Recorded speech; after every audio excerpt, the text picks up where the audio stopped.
ఈ ప్రజలకు కోట్లాది మంది దాహార్తిని తీర్చే ఈ యొక్క చెరువులను శ్రీమంతులుగా గొప్ప వ్యక్తులుగా ఉన్న వాళ్ళు వాటి పక్కనే ఫామ్ హౌజ్ల పేరు నిర్మించుకొని వాళ్ళ డ్రైనేజ్ కాలువలు తీసుకెళ్ళి గండిపేటలో కలిపినారు.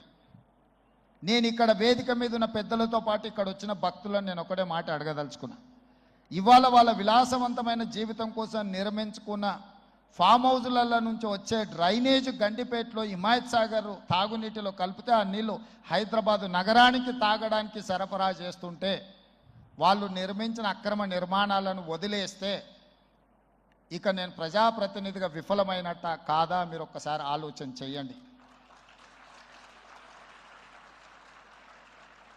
అందుకే ఒత్తిడి వచ్చినా మిత్రులకు ఫామ్ హౌజులు ఉన్నా ఏవి వదలకుండా హైడ్రా అనే ఒక సంస్థను ఏర్పాటు చేసి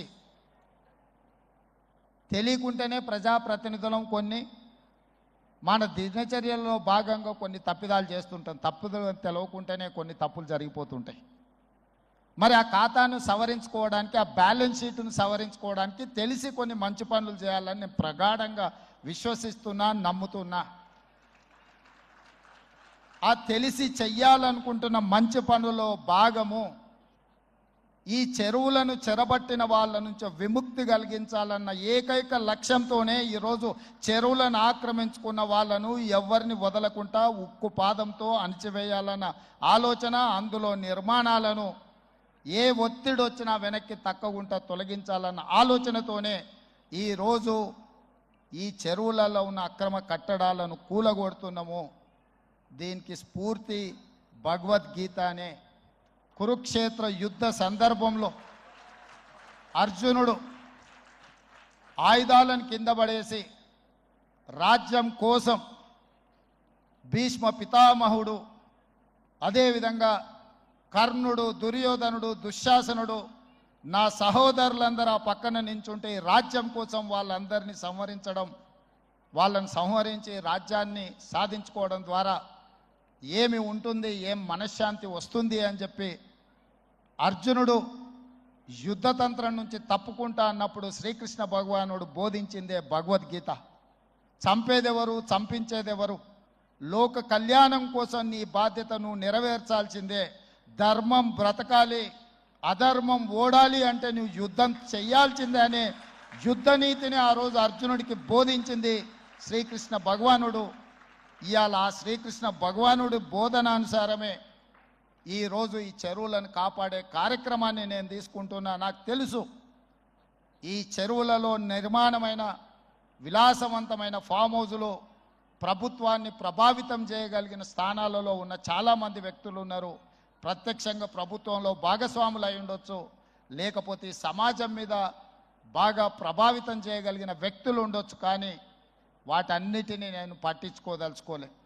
ఇది భవిష్యత్ తరాలకు, ఇది రాజకీయాలకు సంబంధం లేదు. నేను స్పష్టంగా చెప్పదలుచుకున్నా. రాజకీయాల కోసమో లేకపోతే రాజకీయ నాయకులను కొంతమందిని దృష్టిలో పెట్టుకొని చేపడుతున్న కార్యక్రమం కాదు ఇది. భవిష్యత్ తరాలకు, మన పిల్లలకు, వాళ్ళ పిల్లలకు వారసత్వంగా మనం అందించే సంపద ఈ సరస్సులు, ఈ నదులు, లేకపోతే ఈ రోజున్న ఈ చెరువులు. ఈ ప్రకృతి సంపదను మనం విధ్వంసం చేస్తే ప్రకృతి మన మీద కక్ష కడుతుంది. ప్రకృతి మన మీద ప్రకోపిస్తే మనం చెన్నైలో చూసినాం, అదేవిధంగా ఉత్తరాఖండ్లో చూసినాం, నిన్నగాక మొన్న వాయనాడు మనం కేరళలో చూసినాం. ఈరోజు ఇలాంటివన్నిటిని దృష్టిలో పెట్టుకున్నప్పుడు ఈ హైదరాబాదు నగరాన్ని రక్షించుకోవాల్సిన బాధ్యత మన అందరి మీద ఉన్నది. ఇది ఒక సుందరమైన నగరం. ఈ నగరానికి ఈ చెరువులే ఒక అందం. ఈ చెరువులను కాపాడే బాధ్యత ఈ ప్రభుత్వం తీసుకుంటుంది. ఎవరు ఏమనుకున్నా, ఎవరు ఏ ఒత్తిడి తెచ్చినా వాటన్నిటిని పక్కన పెట్టి చెరువులను ఆక్రమించుకున్న వాళ్ళ భరతం పడుతుంది ఈ ప్రభుత్వం అని చెప్పి నేను ఈ సందర్భంగా తెలియదలుచుకున్నా. ఆనాడు కురుక్షేత్రంలో ధర్మం వైపు శ్రీకృష్ణుడు, అర్జునుడు నిలబడ్డందుకే ఈరోజు ఆ ధర్మం అనేది కాపాడింది. వాళ్ళు ధర్మాన్ని కాపాడితే ధర్మం మనల్ని కాపాడింది. ఈరోజు మనం చేస్తున్న పని కూడా అలాంటిదే. మీ అందరి సహకారం ఉండాలి. అదేవిధంగా నిర్వాహకులకు ఈరోజు విద్యకు సంబంధించి లక్షలాది మంది